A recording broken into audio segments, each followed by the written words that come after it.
What's going on, guys? My name is Zed and welcome to this video. This will be my spoiler review for Zack Snyder's Justice League. All the way back in 2017 when Justice League was released, fans immediately started coming together and pleading for the Snyder Cut, demanding it. And I was one of those naysayers that said it did not exist, calling those people dumb, stupid, idiotic. And boy, am I glad I was wrong. I was flat out wrong, and watching the movie, I bite my tongue.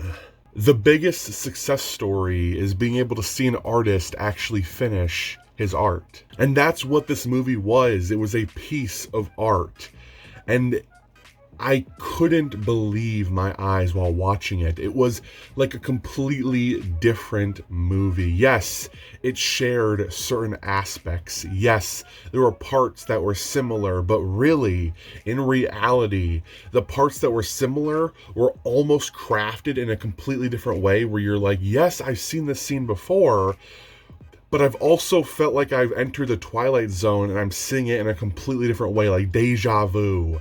It's incredible. I'm mainly going to focus on character moments in this review because there are a ton of them. Characters like Cyborg and The Flash, I hated in the original 2017 Justice League. Especially The Flash, who I despised. He was not the Barry Allen I knew and loved. He was a bumbling buffoon, constantly tripping up over his own feet. You are the fastest man alive, but yet this is a problem. Like, you... In Justice League, Cyborg would have been better if he was just a statue, because that's what they summed him up to be. He sat there for the majority of the movie doing nothing but standing and staring and breaking into something or other, and it was bullshit. All of the character in these beloved characters were stripped away. And knowing what went on behind the scenes, the folks that were hired in to oversee the production, like Joss Whedon, like the other producers, knowing what the cast and crew went through to get that product, horrendous. Diana is tasked to go recruit Victor Stone. But when she arrives, she realizes that Victor no longer sees the humanity in him. It is stripped away by his father, who he thinks has turned him into a monster. He wants nothing more than to be left alone. He doesn't need anybody but himself. Knowing that Victor Stone has this immense power, these immense abilities, he is quite literally the smartest man on planet Earth, but yet all he can focus on is that he is now a monster. He can't stand the sight of his father. That's tough stuff right there. That is tough stuff. Another great character moment is between Steppenwolf and Wonder Woman. When Steppenwolf looks at her and says something to the effect of, "And where were you when I was slaughtering your sisters? Because maybe you could have stopped me, but they couldn't." And to see the pain and distress on her face when she realizes that what he could be saying is true, where she was for all intents and purposes powerless because she wasn't there. That there is now no time to mourn the loss of her loved ones because the threat is here, the threat is now. Another fantastic character moment, and one of the best, I would say, is at the end of the movie. You have the battle between Steppenwolf and the Justice League as the mother boxes are converging. Victor is trying his best to get into them, to become one with the mother boxes, but all he needs is Barry to give it a jump start so that he can actually break the boxes apart. Superman is there trying to rip them apart with Victor. Barry Allen is running around the compound trying to hit the speed of light. He is running, and Batman witnesses a parademon shoot him down Barry Allen. Batman steps in, kills the parademon, calls out to Barry, "Barry, are you okay? Are you okay?" And Barry stands up, out of breath. Yes, I just need a moment. I just need one moment. I got the wind knocked out of me. And he's sitting there and tears are filling in his eyes. He is grabbing at his lower abdomen, and you're like, what's going on? And the camera pans down and you see this giant abrasion, this giant wound on his rib cage. And you realize with him that he just lost the fight. He just lost the fight. He knows that with any second, the 3 mother boxes are going to converge and the entire planet is going to be destroyed. But he's wounded. He can't run. He can barely breathe. And he's just sitting there in pain, looking at it, telling himself, heal. You have to heal. Looking. The mother boxes converge and a giant explosion erupts. Time slows down. Barry, you have to run. You have to run faster than you've ever run before. And he starts going. The wound heals. He's running. He's running. The explosion coming towards him. He knows that if he doesn't run, that is what is coming. That is what he needs to prevent. That is what has just killed every single person within that building. Superman, Wonder Woman, Aquaman, Batman. All of them are dead. Every single one of them. The entire planet is going to die. That is what I need to stop. And he's running faster and faster and faster. And all of the bricks underneath his feet are being relayed. Buildings are being erected again. And the explosion coming back into itself.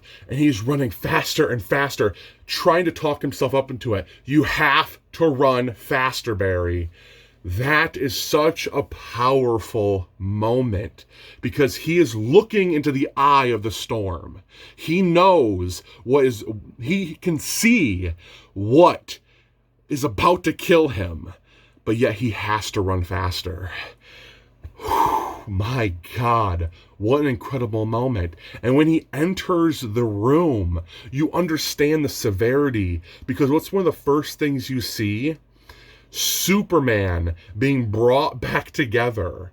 Superman, the being that the mother boxes were scared of. The reason why they didn't call out the Steppenwolf was because Superman lived. But yet the explosion caused by the convergence of these boxes destroyed Superman atom by atom. That's incredible. Watching the original Justice League, Steppenwolf didn't seem like the big bad.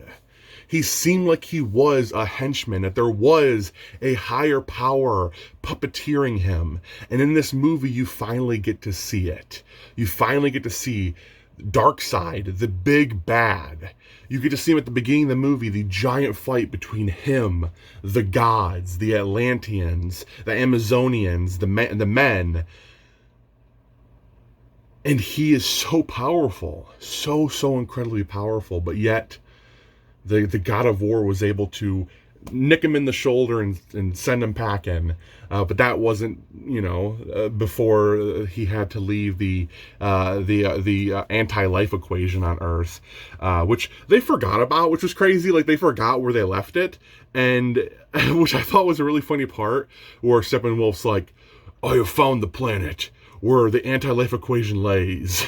And then you realize, like, you guys fucking forgot where you left it? Like, that's insane that all these, thousands of years later, you just happen to stumble upon it. Like, but I think one of the best moments in the entire movie for me, and there are tons of them, there are tons of really, really great character moments, was at the very end, where Batman is in the nightmare sequence, and you have the Nightmare Justice League.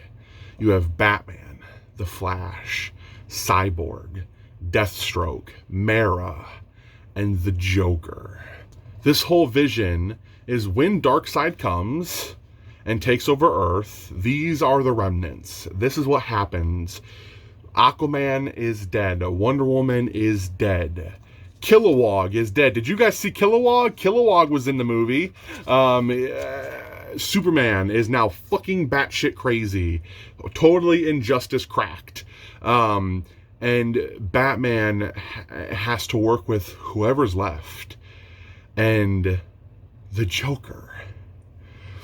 And it leads to one of the best conversations, and one that really redeemed Jared Leto's performance for me. Because I'm going to be honest with you, I'm not a fan. I was not a fan of Suicide Squad, and I was not a fan of his performance. But hearing the conversation between Batman and him, chilling. Because Joker realizes Batman needs him. And the only reason he is alive is because Batman needs all the hands he can get. From reminding the Batman of all of his mistakes, telling him to his face, look, you have kept me alive this whole time. You are responsible for countless deaths because you didn't have the balls to kill me. But look, another instance of you not having the balls to sacrifice yourself. And look where we've ended up. Your Justice League is dead. Everyone left that you have ever loved or cared for is dead or corrupted. The world is in shambles. It is burning. All because you didn't have the balls to sacrifice yourself.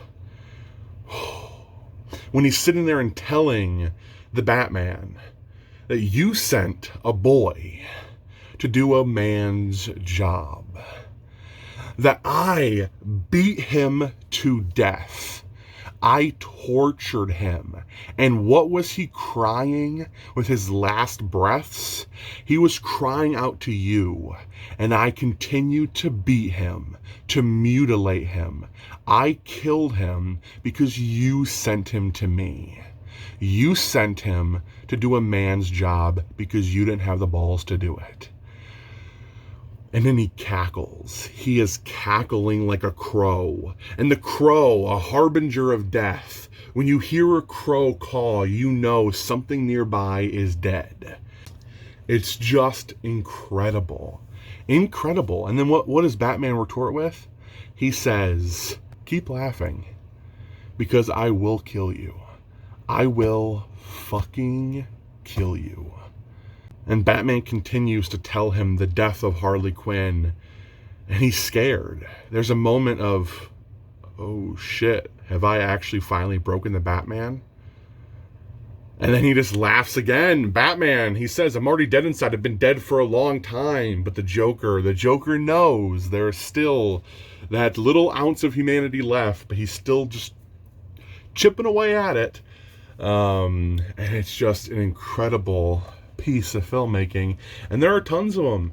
You could watch this movie, and every single scene there's something different where you can be like, wow, that look when Silas Stone realizes it is Victor Stone who is breaking into Star Labs, and he realizes that there's no need to ask questions, there's no reason to raise concern, just do what you gotta do. Nope, you're right. This is a big emergency. Everyone needs to leave the building, and nobody comes back in until I give the okay. And he leaves. There's just so many great, powerful moments of acceptance in this movie. Now, I can't go without discussing the appearances of my main man, the Martian Manhunter. Now, when Zack Snyder announced that he would, in fact, reinstate the Martian Manhunter's status in Justice League, I was so excited. And watching the movie, he was fine. He was fine. His design and his overall appearance in the film was okay. It wasn't the best. It wasn't completely polished, but I accepted that. I do think it was a bit strange that after he left Lois's apartment, that he transformed into the Martian Manhunter, then back into his human state. that was totally just for the audience to realize who it was, but I don't think that was a thing that the Martian Manhunter would have actually done. But the end conversation between Bruce and him was great, and and at the end of all this, the movie ends with a cliffhanger. Darkseid never came to Earth. He never conquered again. And there are a lot of stuff that's left up in the air. I hope that since fans were able to get this made and completed, that Zack Snyder will be able to continue his vision in the future.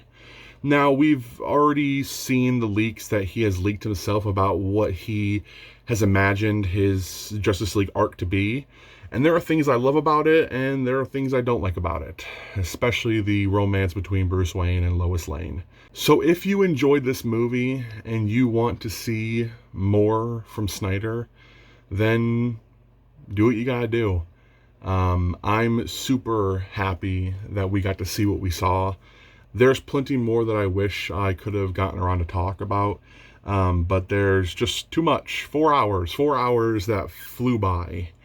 But thank you guys for watching. I hope you all enjoyed. And until next time, I'll be seeing you later. Peace.